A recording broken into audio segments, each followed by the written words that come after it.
Hi foodie friends, Jessica here with Savory Experiments, and today we are making the creamiest, cheesiest crock pot mac and cheese you've ever had.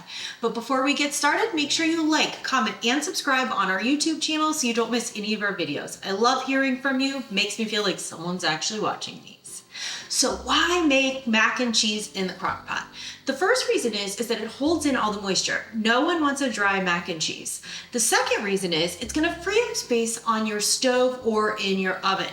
You can set the crock pot in the basement, in the foyer, in a bedroom, wherever you need to put it to make sure that you've got extra space. And when you're ready, it will be done. Let's get started. The first thing we need is, of course, the macaroni. So today we are using Elbows, the classic mac and cheese pasta shape, and I'm going to encourage you to use a thicker one. So don't go with the cheap pasta here.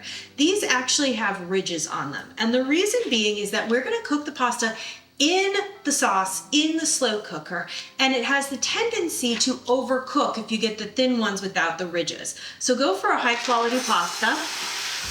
This is 1 pound, pour it all in, yes, completely dry.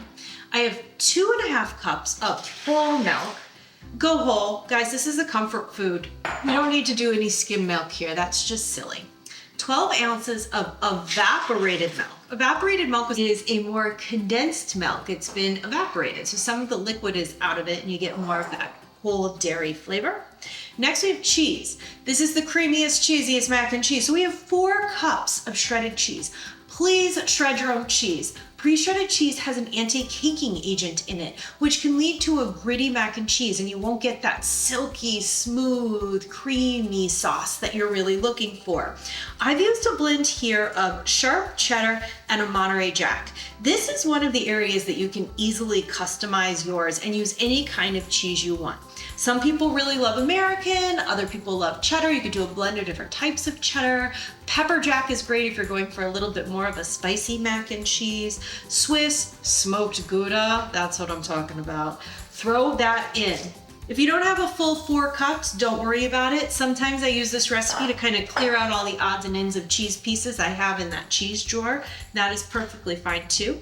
We have a 1/2 teaspoon of ground white pepper.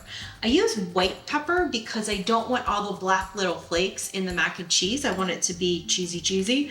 If you just have black pepper, go for it. We have a 1/2 teaspoon of garlic powder and a 1/2 teaspoon of onion powder. Feel free to amp those up too if you wish. And 1 teaspoon of coarse kosher salt to really bring out all of those natural flavors. We have everything in our crock pot. I'm gonna give this a quick stir just to mix it all up. Doesn't have to be perfect, but I do want to even out the top so that everything starts to cook evenly. During the cooking process, we're gonna come back in about 15-20 minutes and give this a good stir just to make sure that all those dry pasta pieces are underneath the liquid so that everything cooks evenly. This is kind of like cooking rice. We're gonna use the exact amount of liquid needed so that it absorbs in. And that also gives the pasta more flavor than just making it in water. Now I have 1/4 cup of unsalted butter cut into little cubes, and I'm gonna evenly place this all over the top of the mac and cheese. This recipe is so easily customizable. Some of my favorite things to do are to add bacon, peas, sun-dried tomatoes, broccoli, cauliflower, shredded chicken like a rotisserie chicken, even ground beef, sometimes jalapenos or ghost peppers. Really depends on what kind of meal I am serving it with. Now I've got buttery fingers. Now I have lipsticky fingers. Can't win, can you? Okay, put the lid on. We're gonna put this on low for just 1 hour. Different types of pasta and different slow cookers cook at different rates. And we wanna make sure we're checking it, because if it goes over, then you're gonna end up with mushy pasta, and that's not our jam. We want the perfect creamy sauce with nice al dente pasta. So go ahead and put that on low for 1 hour, but I want you to come back and check it in 15 or 20 minutes and give it a quick stir so that all that dry pasta absorbs this nice, comforting sauce. Our mac and cheese is done. It's been in here little over an hour. The top will look a little bit dry when you first open it, but have no fear, just spoon it around a little bit and it'll start to cream up perfectly.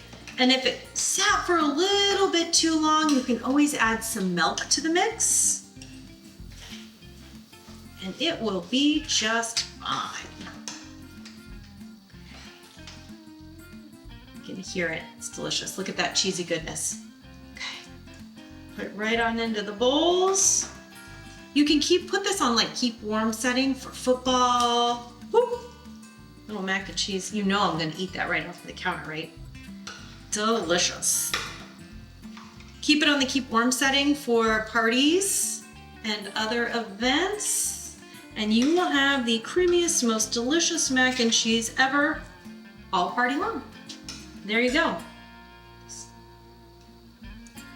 Oh, it was like a big cheese chunk, and it was amazing. From my kitchen to yours, have a fabulous day.